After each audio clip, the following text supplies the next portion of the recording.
안녕하세요. 엄지작가 고전 읽기 햄릿 두 번째 시간입니다. 저희 두 번째 시간은요. 햄릿이 앞에서 아빠의 독살 소식 유령으로부터 전해 듣고 굉장히 고뇌에 빠진 이야기를 했었는데 2부에서는 이제 햄릿이 고뇌에 빠지면서 하는 그 유명한 대사 낭독으로 한번 들어보고 시작할게요.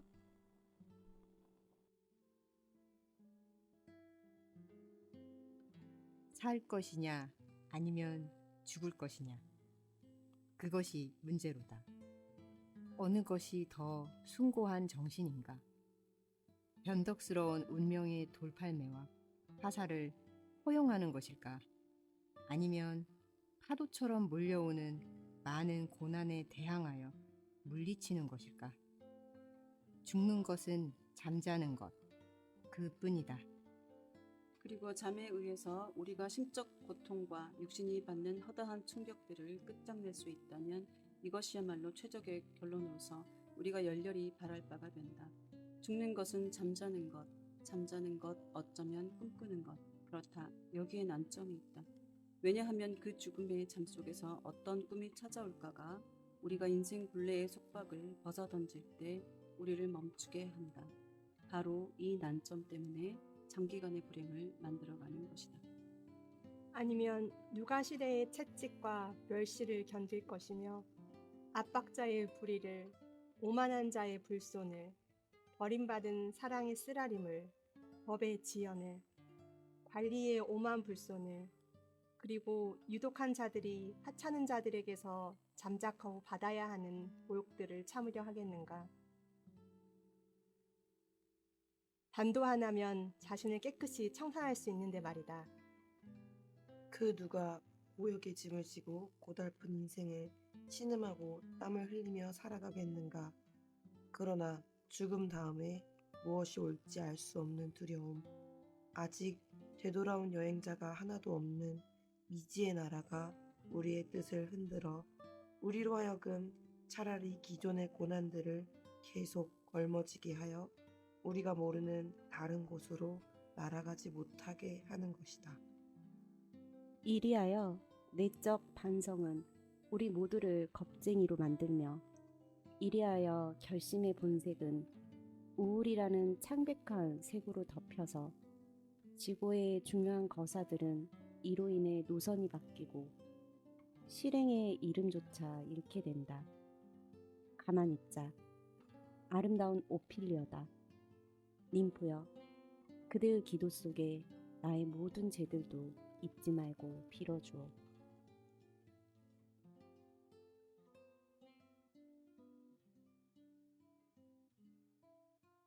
이 장면은 우리 문학동네 번역본이고요. 3막 1장에 이제 등장하는 대사인데,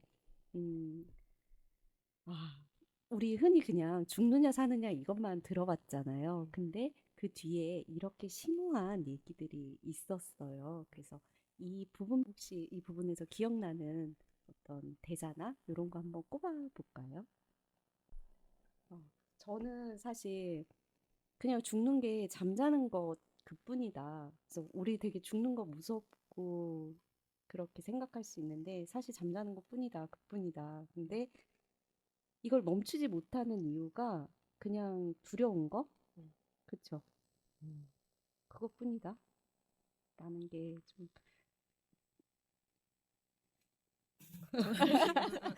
저는 이 부분, 네. 누가 고역의 짐을 지고 고달픈 인생을 맞아. 신음하고 땀을 흘리며 살아가겠는가, 이런 것부터 내적 반성은 우리 모두를 겁쟁이로 만든다. 이런 부분들이 되게 뭐랄까 와 닿았어요. 저는. 저도 방금 장님이 읽어주신 부분 다 형광펜으로 하이라이트 해놨었는데, 그러니까 저는 햄릿청이라는 옛날에 그런 걸 받았던 것 같아요. 뭐 이렇게 심리 체크할 때. 테스트? 예, 예. 네. 그럼 나는 햄릿청이라고 나왔던 것 같아. 아주 어렸을 때. 뭐 혈액형이었던지 뭐였던지. 하여튼 그래서 나 햄릿청인가? 이제 이랬는데 저는 오히려 이 독백을 보면서 햄릿청 괜찮네라는 생각을 나를 빗대듯이 생각했던 것 같아. 되게 심오하잖아요. 정말 이거 누구나 다 할 수 있는 생각이고 그래서 오히려 이 독백이 그런 점에서 좋았던 것 같아요. 왜냐하면 아직 되돌아온 여행자가 하나도 없는 미지의 나라에 대한 그런 두려움도 담겨 있고 또 지금도 볼 수 있는 시대에 대한 여러 가지 뭐 오만한 자, 뭐 유덕한 자들이 바라주는 모욕 같은 것도 있고 그래서 이 대사 하나에 참 많은 게 담겨 있구나라는 생각이 들었어요. 그러니까 죽고 나면 그 뒤에 뭐가 올지 모르니까 우리가 죽지 못하는 거다 이걸까요? 그 인생에는 희로애락이 있다고 하잖아요. 예전에 제가 좋아했던 드라마 중에 품위 있는 그녀라는 드라마가 있었어요. 거기서 부잣집 할아버지 간병인으로 들어갔던 김선아가 아주 여러 가지 고난을 겪으면서 나중에 그런 이야기를 하거든요. 인생은 희로애락이 있는데 대체로 노와 애로 점철된다. 이런 대사가 있었어요. 그러니까 햄릿은 지금 희와 락이 없어진 상태에서 아버지의 이제 죽음 그리고 숙부의 이런 독살 상황을 알게 되면서 되게 어려운 상황에 처한 거잖아요. 주변에 도와주는 사람은 아무도 없고. 그러니까 앞으로의 자기 인생은 노와 애로 점철될 가능성이 다분한 것을 보이는데 이런 상황에서 죽음은 또한 선택하기 쉽지 않은 거예요. 노와 애로만 점철됐다고 해도 죽음은 미지의 세계고 그것은 두려움으로 남아있기 때문에 단지 그것 때문에 이런 인생을 계속 살아가야 하는가 이런 고민을 잘 담고 있다고 생각해요. 그래서 이 문장이 대표는 살 것이냐 죽을 것이냐 그것이 문제로다로 대표되지만 그 이후의 문장이 훨씬 더 구체적이고 아름다운 문장인 것 같아요. 말씀 주시니까 저도 지금 막 이렇게 생각이 났는데 그 최근에 저도 그 미비 포유 있잖아요. 이제 거기서도 미리 남자 주인공이 결국에 죽음을 택하잖아요. 자신이 스스로. 근데 그게 이거랑도 이제 비슷했던 거죠. 나의 남은 삶에 대해서 나는 그렇게 좋을 수가 없다. 다시 옛날의 나로 살 수 없다는 게 나에게는 엄청 큰 슬픔이고, 네, 그 여러 때때마다 오는 그 좌절을 내가 견딜 수가 없으니까 나는 그냥 삶을 멈추고 싶다고 얘기를 하는데 사실은 보통 이제 우리 의뢰에 다들 그렇게 얘기하잖아요. 그런 상황에서도 관점을 바꾸고 다시 희망을 찾고 이렇게 하라고 이야기를 하지만 그쵸. 그 햄릿도 그렇잖아요. 햄릿도 뭐 일반 사람들이 봤을 때는 그냥 자신의 문제일 수도 있어요. 이게 어떻게 보면 가장 자신을 얽어매고 자신을 그 노와 그 슬픔과 그런 거에 빠진 채 살게 하는 게 자기 자신이잖아요. 사실 자기가 또 단순해지고 극복하면은 아무 문제 없이 흘러갈 수 있음에도 이걸 고민하는 자체가 네. 어떻게 보면 자기를 참 많이 사랑해서 자신을 찾고 싶은 그 발버둥이 좀 많이 느껴지는 대목인 것 같아요. 네, 네. 오히려 죽느냐 사느냐를 고민하는 것은 너무나 잘 살고 싶은 마음일 수 있을 것 같아요. 네, 그렇죠. 행복하게 살고 싶은 거죠. 속마음은 살고 싶은 거죠. 한량으로. 예술하면서. 예, 연극하면서. 맞아요. 햄릿을 사실 아빠가 독살당했어요 얘기를 하는 순간 이제 역적이 되는 거잖아요. 그러니까 아무데도 얘기할 수 없는 햄릿의 처지가 좀 여기서 이해가 많이 되더라고요. 그래서 아무도 햄릿의 이야기를 들어줄 수 없고 그리고 믿을 만한 사람이 사실은 없잖아요. 지금 왕 중심으로 모든 게 숙부 중심으로 재정비가 된 상황인 것 같으니까 맞아요. 고독하고 힘들었겠다는 생각이 좀 들기는 해요. 심지어 진짜 증거도 없어요. 그쵸. 심증만 갖고 있었고 그 연극도 사실 심증을 찾으려는 거지 유령이 얘기해 준 거고 그렇죠. 뭐 왕이 뭐 모든 사람들 앞에서 자백을 한 것도 아니고 이 사람이 지금 아버지의 원수지만 사실 한 나라의 왕을 죽인다는 게 되게 큰 자기의 그 인생을 담보로 하는 아주 그런 큰 일일 수 일이죠. 있겠다 일이구나 싶네요. 그래서 보면 왜 유령은 이렇게 얘기만 해주고 이 정도로 하자면 좀 어느 정도 책임도 져줘야 되는 거 아니에요? 아니면 다른 사람들한테라도 얘기해 주든가. 왜 네, 햄릿한테만 얘기를 네, 해? 그러니까 이게 참 그 햄릿이 그래가지고 숙부의 범죄를 밝히기 위해서 이용한 게 연극이잖아요. 기존에 하려고 했던 연극 공연에다가 아버지가 독살당했던 장면을 추가 삽입해서 숙부가 그걸 보고 분노하는지 감정의 변화를 일으키는지를 보고 화를 내면 숙부가 재발에 도둑이 재발 저린다고 찔려서 화를 내는구나라고 판단해서 그것을 홀령의 말을 사실로 받아들이기로 하고 숙부가 아무 표정 변화가 없으면 그건 어쩔 수 없이 묻어둬야 된다 이렇게 결정했을 수도 있죠. 근데 햄릿은 제가 볼 때는 숙부가 아무 변화 없이 그냥 넘어갔으면 차라리 좋을 텐데 알았을 수도 있겠다. 안타깝게도 네. 호리에슈한테 딱 걸리죠. 분노해가지고 딱 극을 멈추게 하잖아요. 심지어 빼박 딱 걸린 거죠. 그리고 가서 기도해요. 그렇죠.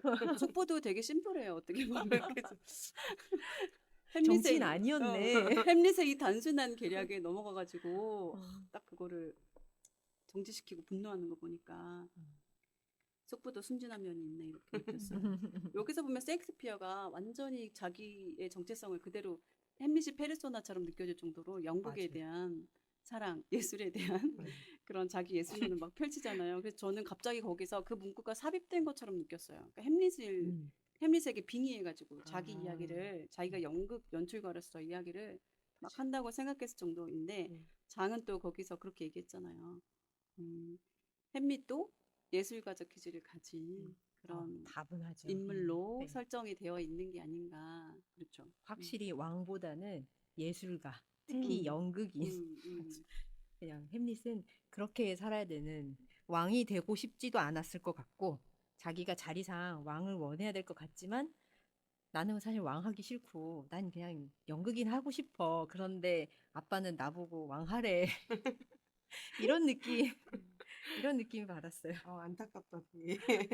짠하다. 아, 진짜. 근데 그러고 보니까 음. 이 죽느냐 사느냐 이렇게 하고 뒤에서 이렇게 구구절절 자기 감정을 얘기하는 게 진짜 예술가죠. 그 여린 감정이 그대로 드러나고 또 우리가 영화나 이런 데서 보면은 역모를 꾸미잖아요. 자기 편도 이렇게 찾아가가지고 맞아. 이렇게 하자 해서 어느 날 밤에 반란을 일으킨 쿠데타 일으킬 법도 한데 그러니까요. 연극 배우들을 섭외해서 연극을 보여주잖아. 그 왕에게 정말 지극히 다분히 예술가적 성향이 있었던 것 같아요. 그렇죠. 제일 신나잖아요. 연극인들 데리고 막 일장 연설할 때 이건 이렇게 하고 연출가로서의 맞아요. 그 실력을 오버하지 마음껏 말고. 발휘하면서 제일 신나가지고 막 떠들 때 보니까 진짜 왕 같은 건 하기 싫고 네. 복수도 하기 싫어. 그런데 아버지가 와가지고 굳이 해달라고 하니까 내가 너무 그걸 미루고 싶은 거야. 숙제가 잔뜩 있는 사춘기 아이처럼 그걸 미루고 싶은데 미룰 수가 없는 그 상황인 거예요. 그때 우리 아주가 카톡 같이 대화하면서 그런 얘기 해줬잖아요. 구몬 이야기 한번 해주세요. 그쵸. 저희 같이 책 읽으시는 분들 중에 한 분이 자기 이렇게 진도가 밀리는 거에 대해서 한번 밀리니까 고못 밀리는 것 같다고 얘기를 하시면서 요즘 어른들 중에도 이제 고문 학습지 하시는 분들이 있는데 그분의 그 변이 부장님이 구몬 학습지를 파쇄해 버렸다. 그래서 못 한다고 했다. 그래서 이 나이가 돼서도 12시 밤 12시가 되면서 울면서 구몬하는 어린이의 느낌을 느낀다고 그렇게 표현을 해주셨는데 네, 그쵸. 사실 우리도 어떻게 보면 학습지가 제일 편했던 것 같지 않아요? 학습지는 베끼면 끝인데 베끼던지 숨기면 끝인데 우리 어른들은 그럴 게 인생이 없어요. 그렇지 않아. 그쵸. 그쵸. 베껴지지가 않아요. 베낄 게 맞아. 없어요. 그죠? 구몬 100개 쌓인 느낌일 거 아니에요. 그죠. 누가 파쇄해줘 부장님이 없어가지고 우리 네. 햄릿이 엄청 고통받는 거잖아요. 차라리 누가 나와서 맞아요. 그쵸. 누군가 와서 음. 만약에 햄릿의 엄마 왕비라든지 맞네. 빌리어가 죽이지 마세요. 그래도 이렇게 하니까 이렇게 좀 하세요라고 했으면 햄릿이 제가 봤을 때는 충분히 마음을 접었을 수도 있을 것 같다는 생각이 들어요. 그렇죠. 이게 그럼요. 꼭 복수밖에 방법이 없었을까 햄릿한테. 그죠. 왜냐하면 그러니까.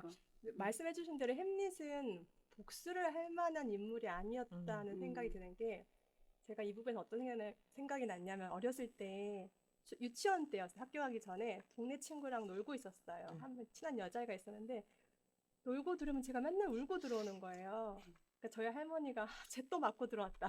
그러니까 그 친구가 맨날 놀다 때렸던 거예요, 저를. 근데 할머니 입장에서 속상했던 거야. 야, 뭐 이렇게 좀 더 세지고 싸납게 되는 약 좀 있으면 좀 지어서 먹이라고. 그런 거 옆에서 막 너도 같이 때리고 와라. 왜 맨날 맞고만 들어오냐. 저 아직도 그 말이 기억이 나거든요. 진짜. 유치원 때인데. 근데 저는 그게 안 되는 거예요.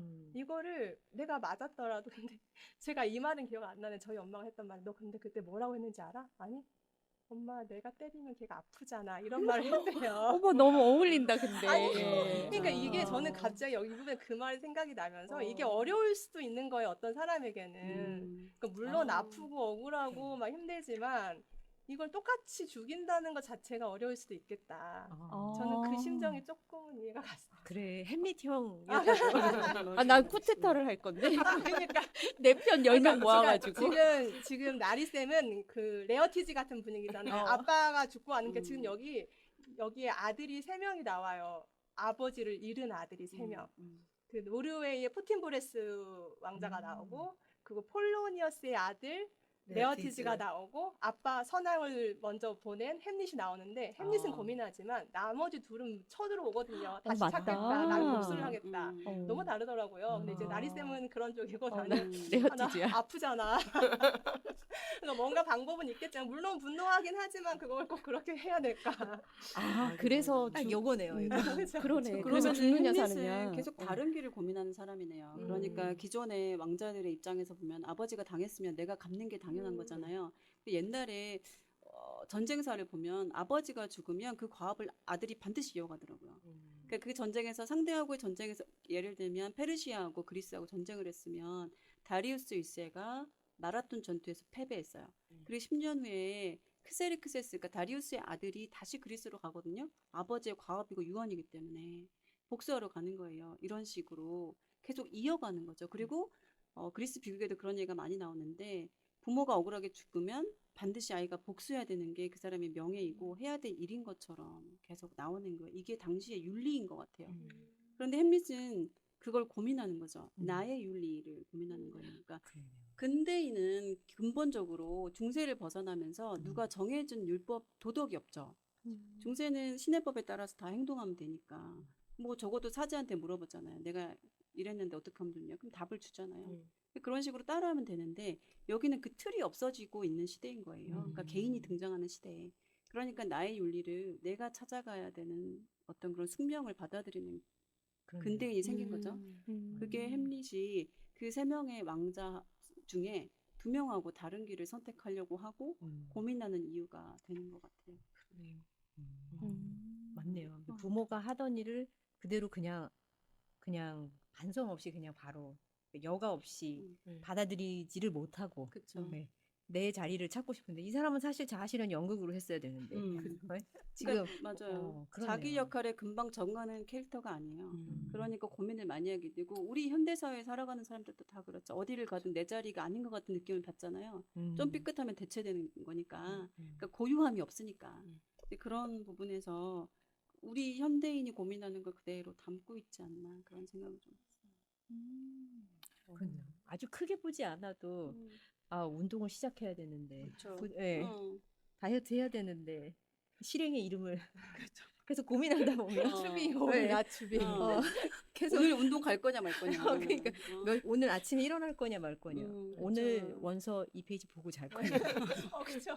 와닿는다. 결심의 본색은 어. 우울이라는 창백한 색으로 덮여서 지구의 중요한 고사들은 이로 인해 노선이 바뀌고 실행의 이름조차 잃게 된다. 멋있다. 맞다. 그쵸. 오래 생각할수록 그러네요. 실행 못하게 된다고. 그리고 여기 그 로젠크레츠라든지 길더스턴이라든지 되게 중마고 어렸을 때부터 친한 친구로 등장하는 2명의 배우가 있어요. 근데 이 2사람은 햄릿의 중마고인데 햄릿의 일에는 1도 관심이 없고 왕이 시키는 대로 하잖아요. 그러니까 너무너무 금방 그 역할에 적응하는 사람들인 거예요. 기존의 틀에 따라서. 거기서 햄릿만 벗어나 있는 거죠. 이상한 나라의 앨리스처럼. 사실은 햄릿이 우리와 훨씬 닮아 있고 어떻게 보면 상식적인 건데 사람을 죽이는 일 어떻게 쉬워. 그렇잖아요. 근데 여기 등장인물들은 다 그런 고민 없이 자연스럽게 하더라고요. 처음에는 그 부분이 되게 낯설었거든요. 친구라며. 근데 어떻게 바로 친구를 배신하지? 그런 게 불편해. 저도 그게 그랬나 봐요. 뭔가 그 사람들이 다 자기가 아니고 그냥 그 위치, 그 계급, 그냥 역할에. 거기서 내 역할에만 되게 룰에만 엄청 최선을 다하고 있는. 그렇게 보면 햄릿이 되게 훌륭하다. 그렇지 그쵸. 않나요? 자기를 어쨌든 자기 감정에 눈을 뜨고 있었으니까. 저는 이번에 낭독하면서 그냥 드라마 보는 기분으로 이 햄릿을 봤거든요. 아, 별거 아니네. 아, 섹스피어 별거 아니야. 햄릿 별거 아니야. 막 그랬는데 이 죽느냐 사느냐 이 대사 하나로 이게 이렇게까지 기억에 남는 이유가 어쩌면 가장 고민하고 생각하는 인간적인 모습이 돼 그 인간성을 잃어서 시키면 시키는 대로 친구를 배신하는 그런 길더스틴이나 이런 사람들보다 훨씬 꽤 괜찮은 애였네요, 햄릿이. 혹시 근데 투비오 나투비가 대표 문장이 됐지만 햄릿의 입장에서는 억울할 수 있잖아요. 내 안에 책 안에 얼마나 멋진 문장이 많은데 꼭 그걸 누가 선택해가지고 이것만 우리 현대인의 입맛에 맞는 문장을 가진 맞아, 거죠. 맞아. 네. 네. 하지만 그거 말고도 좋은 문장이 되게 많잖아요. 혹시 체크해 놓은 거 있으세요? 좀 들려주세요. 중간중간 네. 정말 저도 표시한 부분이 있었는데 제가 오늘 책을 안 가지고 왔잖아요. 제 가방에 책이 안 들어가서. 그럼 프린트해온 제가 먼저 좀 읽어볼게요. 전 첫 부분에 나온 건데 왜냐면 원래 좋고 그른 것은 존재하지 않으며 오직 우리 생각이 그렇게 만들 뿐이지 내게는 덴마크가 감옥일세. 그리고 이제 또 그 다음 부분에 바로 맹세코 나는 호두 껍데기 그 1막에 나왔던 건데요. 햄릿이 하는 대사예요. 왜냐면 원래 좋고 그른 것은 존재하지 않으며 오직 우리 생각이 그렇게 만들 뿐이지 내게는 덴마크가 감옥일세. 그리고 좀 더 뒷부분에 맹세코 나는 호두 껍데기에 갇혀 있다고 해도 나 자신을 무한한 공간의 왕으로 여길 수 있다네. 만약 내가 악몽들을 꾸지만 않았어도. 이렇게 나오는 부분인데 아까 아지님이 말씀해 주셨던 것처럼 그 생각의 차이로 이 지금 있는 내 자리가 정말 큰 곳이 될 수도 있고 숨 막히는 곳이 될 수 있고 하니까 희로애락 중에서 어떤 걸 보고 갈 수 있을지 좀 더 탄탄함이 필요한 것 같다는 느낌이 들었어요. 또 다른 좋은 문장 있을까요? 너무 많이 표시. 좋아요. 해주세요. 뒷부분 읽어도 괜찮을 네, 것 같아요. 네. 뭐 여러 가지가 있지만 여기 뒷부분에 보면 그 무덤 파는 일꾼이 나오는데요. 무덤 파는 일꾼이 부르는 노래 중에 저는 되게 이렇게 나이든 한탄이 이렇게 와닿더라고요. 그 무덤 일꾼이 하는 노래 중에 이런 말이 있어요. 그러나 노년이 몰래 걸어와서 억센 소나기에 나를 움켜잡고 나를 땅속에 내동댕이 쳤으니 내 신세 온데간데 없도다 하면서 그 무덤 파는 일꾼이 하는 노래가 있었어요. 그 부분도 되게 와닿았었고요. 그 사막이었어요. 사막이었어요. 너무 뒤로 가네. 괜찮아요. 이건 어차피 뒤에 네, 거 좋은 네. 문장을 꼽은 거니까. 저는 그 이제 무덤 파는 장면이 있잖아요. 무덤 파는 걸 무덤 파는 게 이상해. 발견하는 장면이 있어요. 음. 거기서 문학동네 212페이지 죽음이 이제 오면 장래엔 아니 올 테고 지금 오지 않는다면 장래에 올 테고 지금이 아니라 해도 앞으로 반드시 올 것이네. 준비가 제일 중요하지. 어느 누구도 자신이 무얼 두고 떠나는지 알 수 없으니 일찍 떠나는 걸 아쉬워할 필요가 뭐 있겠는가. 네. 그래서 앞에서 죽느냐 사느냐 굉장히 고민하던 햄릿이 오히려 죽음을 정말 날로 이렇게 보는 듯한 느낌이 들었어요. 그래서 우리 모두한테도 왜 태어나는 건 순서 있어도 가는 건 순서 없다. 우리가 그런 말 하잖아요. 그래서 저도 이 문장 되게 인상 깊어서 좋더라고요. 같은 문장. 나리스의 문장. 그러니까 죽음에 대한 두려움이 누구나 있잖아요. 근데 그걸 이렇게 쿨하고 멋지게 표현할 수 있다는 게 역시 셰익스피어구나 이렇게 느꼈었죠. 우리 햄릿 마땅치 않았던 아지의 원픽 문장이 있을까요? 저도 줄을 많이 그어놔서 이제 좀 찾아보는 중이었는데 저는 맨 앞쪽에 가장 조금 이제 다른 거기도 하지만 선막 1장에서 이제 99페이지 보면 폴로니어스가 얘기하는 부분이 있어요. 이게 저희는 이런 잘못을 종종 짓사옵니다. 너무 자주 경험하는 바입니다만 겉으로만 나타내는 신앙심과 경건한 행동으로 우리는 악마 자체에도 설탕을 입힌답니다. 네. 라고 이야기를 하는데 이 이야기를 하는 게 폴로니우스라는 게 또 재밌는 부분이잖아요. 네. 재밌네요. 악마탕후루네요. 네. 악마탕후루. 악마탕으로 이 네. 폴로니우스가 햄릿이 사랑하는 오피리어의 아빠이고요. 폴리니우스가. 그리고 이 폴리니우스는 지금의 왕인 햄릿의 숙부의 첩자인가요? 굉장히 간신, 네. 네, 신하이죠. 그 신하 캐릭터인데 그 친구가 하는 말이 악마 자체에도 설탕을 입힌답니다. 네. 네. 아까 우리 쓸림이 탕후루라고 얘기 재밌게 표현해 주셨는데 네.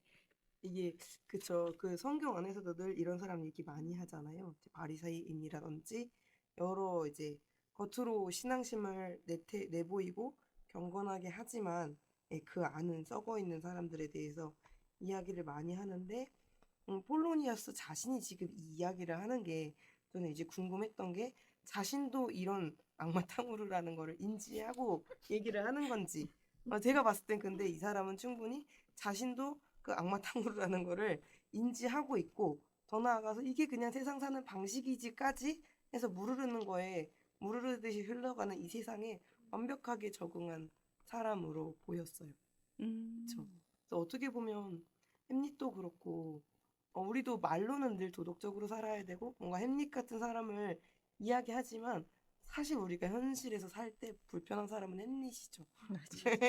그죠? 그런 사람 나타나면 불편하죠. 나 잘 넘어가고 있는데 왜 저 사람은 저걸 굳이 찝어내서 흐름을 그죠? 그러니까 그 안에는 우리도 악이라고 악마라고 알고 있지만 그거를 살아가는 거를 오히려 더 정상으로 받아들이고 있잖아요.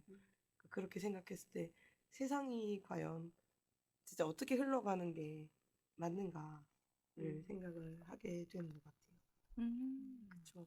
자기에게 주어진 거, 역할을 당연하게 생각하지 않는 태도가 네. 사실 그 적응에 있는 사람들한테는 불편함을 주는 건 맞죠.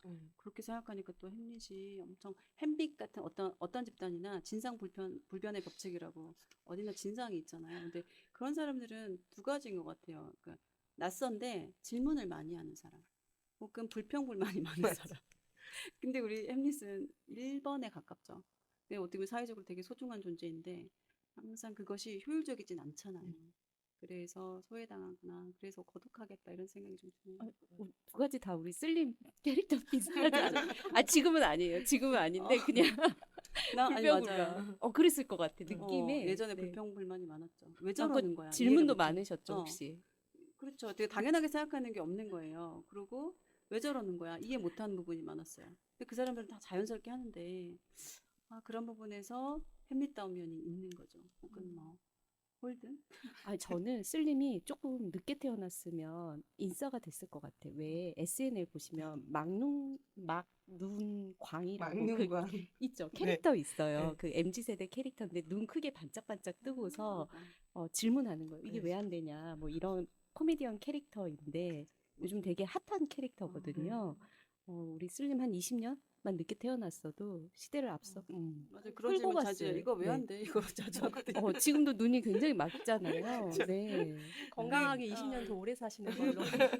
그 부분이 납득이 안 되면 계속 뭔가 파고드는 스타일인데 남들은 피곤하겠죠. 피곤해하던 사람 여기 있고 자꾸 난 빨리 지나가고 싶은데 난 괜찮은데 왜 저걸 해가지고 나 빨리 끝나서 집에 가고 싶은데 저거 왜 자꾸 있어? 막 약간 좀 요즘 저도 이런 스타일이에요. 그러다 보니까 디테일을 자꾸 놓쳐가지고 네. 누가 알려줘야 알 수 있더라고요. 그러니까 알람이 필요한 네, 나이가 정신이 됐어요. 약간 이렇게 나가 있죠. 네. 난 빨리 그냥 오늘을 마무리하고 싶다. 대충 해. 맨날 이렇게 대충 하자. 맞아요. 나라를 구하는 것도 아니고. 그러니까 뭐가 이게 중요해. 맨날 이렇게 되는 거예요. 맞아요. 이게 비슷한 게 제 친구 중에 그 예전에 그 또 에르메스 우리 친구 아직 생각났는데 그 친구 에르메스 친구가 그 친구가 되게 단순하다고 했잖아요. 그 친구가 이렇게 지금도 되게 교과서적인 친구인데 2단계는 이걸 해야 되고 2단계는 이걸 해야 되고가 자기 삶에 대해서 엄마한테 배워온 대로 하나도 한 치의 오차가 없는 거예요. 근데 그 친구가 그 시절에 우리끼리 얘기를 하다가 너는 왜 이 직종을 선택하게 됐냐 그랬더니 언니는 의사거든요. 근데 이제 엄마가 어렸을 때 그랬다는 거예요. 언니보다 네가 안 똑똑하니까 너 의사는 안 될 것 같으니까 약사해라. 그걸 초등학교 때 들었대요. 근데 인정을 했다는 거예요. 그래서 아, 그럼 난 약사해야지 이 생각으로 쭉 왔고 그렇게 살아왔고 그게 전혀 불만이 없는 거예요.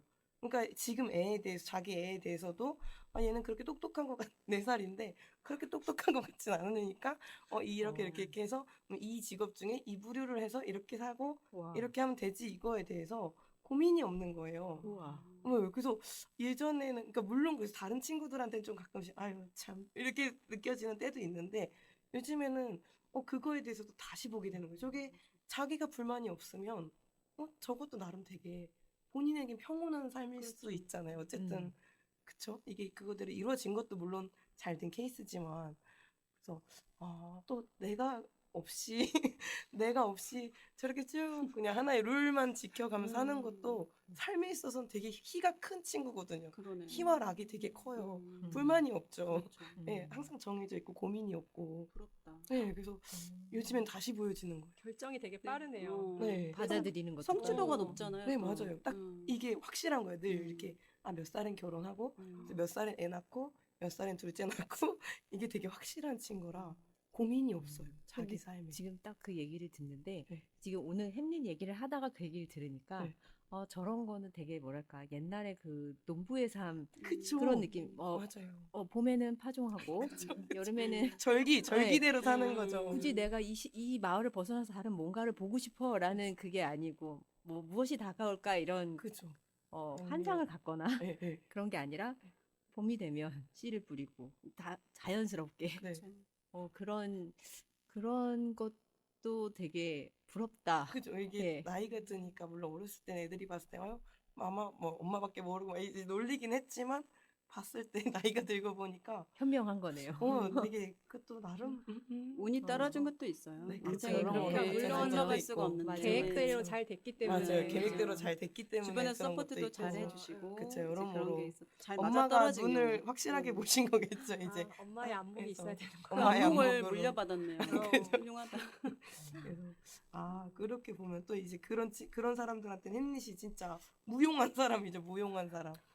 저는 근데 이 얘기 들으니까 폴로니 잠깐.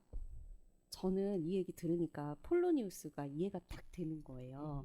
이 햄릿에서 폴로니우스, 햄릿이 사랑했던 오피리어의 아빠이자 지금 현재 왕의 충신이잖아요. 근데 이 폴로니우스 캐릭터가 할아버지죠. 사실 오피리어 아빠니까. 네. 할아버지 캐릭터가 처음부터 그러잖아요. 오피리어 자기 딸한테 너 햄릿이 너한테 찝쩍거리는 거 그거 별거 아니야. 네가 잘 차단해야 돼. 그러니까 정해진 사회 룰에 따르자면 왕의 아들 왕자가 내 딸한테 이렇게 찝쩍거리는 건 그냥 별거 아닌 네가 물리쳐야 돼. 여기 혹하면 안 돼. 이런 캐릭터였고 지금 같은 경우도 슬림 말씀하신 대로 왕이 잘 있는데 숙부가 잘 이 나라 다스리고 있는데 거기에 딴지를 걸고 뭐 그런 햄릿이 되게 불편한 거잖아요. 이제 이해가 되는 것 같아요. 그렇게 해서 이제 산막 뒷부분에서 그 폴로니우스 고마워요. 폴로니우스가 죽게 되죠. 그 햄릿과 엄마가 대화를 나누고 있는데 커튼 뒤에서 엿듣다가 이 폴로니우스가 이렇게 움직이는 인기척을 듣고 햄릿이 칼로 찔러 죽이죠. 그렇게 해서 폴로니우스는 죽음을 당하게 되죠. 저도 이제 아지 이야기 들으면서 이렇게 오피리아로 잘 연결이 됐어요. 그러니까 아버지 입장에서 보면은 계획을 세워놓은 딸, 그다음에 오피리아 입장에서 보면은 고난이 없었던 인생, 계획대로 흘러왔던 인생. 그런데 아버지의 죽음으로 급격한 변화를 겪고 처음으로 겪는 불행일 수 있잖아요. 불행일 것 같아요. 그러니까 우리 에르메스님 입장에서 보면 갑자기 이런 이제 부모의 상실이라든지 이런 불행을 겪게 됐다고 생각하면 계획대로 되는 게 이제 없어지는 거잖아요. 변수가 그러니까 생기는. 이런 변수를 감당할 그 어떤 탄력이 없는 거죠. 인생에서 쌓아온 변수들이 없기 때문에. 그래서 우리 저번에 한번 육아에 대해서 이야기하면서 왜 공교육에서 평범하게 키워야 되는지를 제가 한번 설명하면서 인생의 변수들에 대처할 능력을 키우기 위해서라고 이렇게 얘기를 한 적이 있는데 오피리어는 그런 경험이 거의 전무한 것처럼 보이는 거예요. 그래서 아버지의 죽음이 이 여자를 광증으로 몰고 갔고 이 여자가 죽음에 이르지 않았나. 그러니까 오피리아가 굉장히 단순한 캐릭터로 나오지만 사회적 배경을 좀 살펴보면 그런 게 있지 않았을까?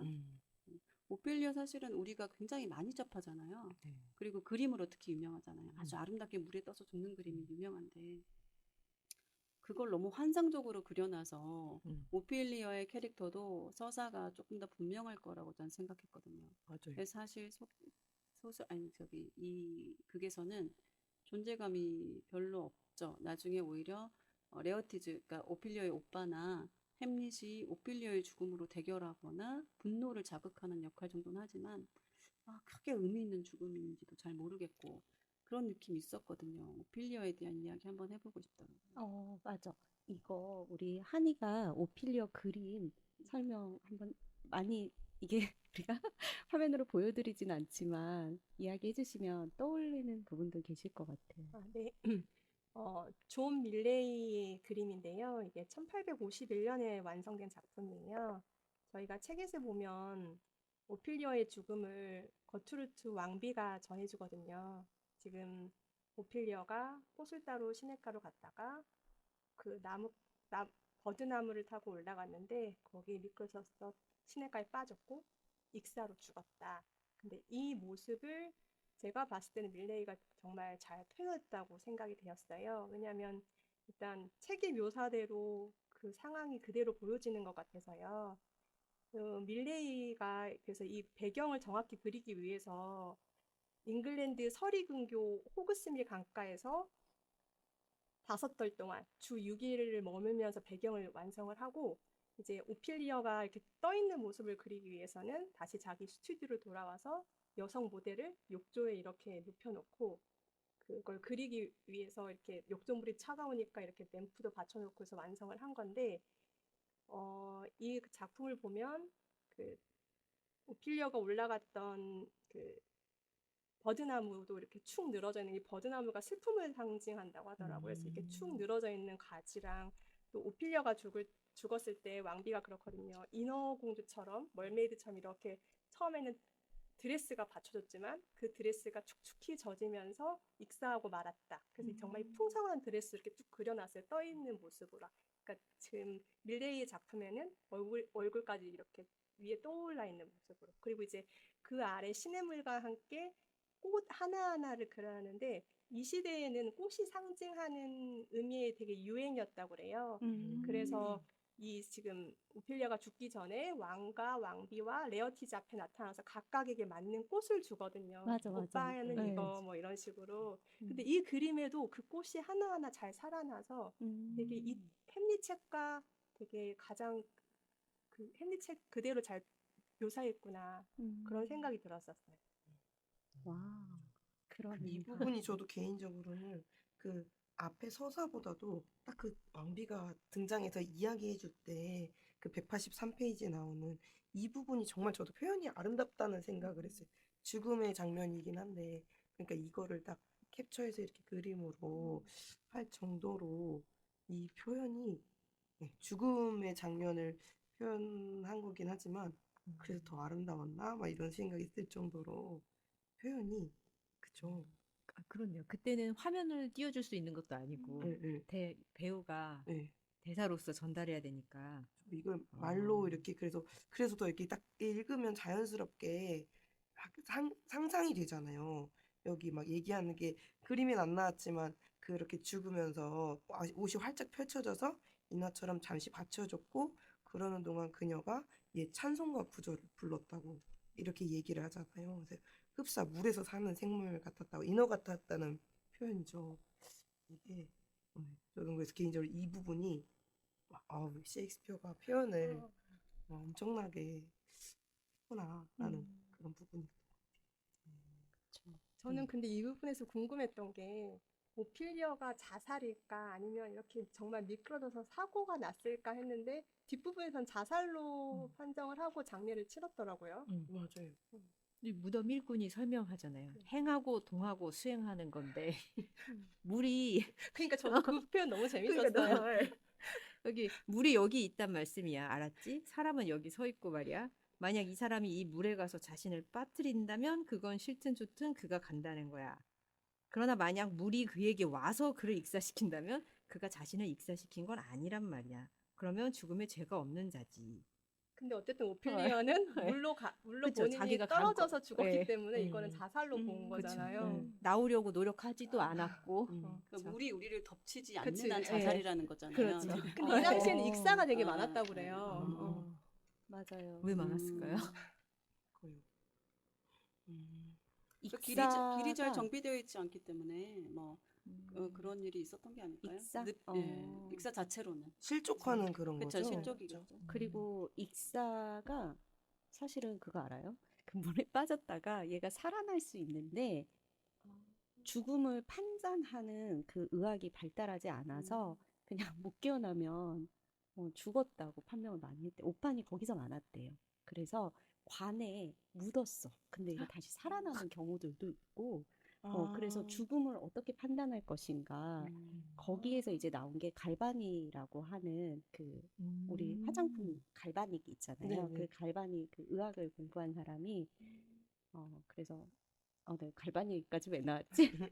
죽음을 여튼 판단해. 죽었다가 살아나는 네, 죽었다. 예, 그래서 이제 그 당시에 죽었다가 살아나는 것에 대한 어떤 관심? 근데 사실은 죽었다 살아난 게 아니라 익사를 그렇죠. 할 때 그 사망 진단을 제대로 하지 못한 그래서 심지어는 관 안에다가 줄을 이렇게 연결해 놨대요. 그래서 깨어나면 깨어나면 종을 울리라고 그런 그림이 있을 정도로 음. 그래서 익사가 많았던 게 물에 빠져 죽는 사람이 많았다기보다는 물에 빠져서 살아날 수도 있었는데 그냥 익사로 판명을 잘못한 그런 일도 많이 있었다고 해요. 요새 그- 프랑켄슈타인 봐서 그 갈바니가 나오는 아유, 거 그럼요. 아니에요? 네. 맞아요. 갈바니즘이라고 전기 자극을 줘서 음. 사람의 생명을 음. 만들어내는 게 되게 그 당시 과학계 화두였잖아요. 그래서 메리 셸리가 프랑켄슈타인을 전기로 생명을 부여하는 소설을 썼다고 나와 있더라고요. 그렇죠. 그래서 익사부터 우리가 오피리어 이렇게 만나봤고요. 이 햄릿이 이렇게 복수에 지금 온 신경이 가 있는 동안 한때 그녀에게 사랑을 이렇게 구애했던 오피리어지만 이렇게 처절하게 아버지도 잃고 본인도 목숨을 잃게 되는 것으로 이제 사건이 전개가 됐어요. 저희 2부는 이렇게 마무리하고요. 마지막 3부에서 또 만나뵙도록 할게요.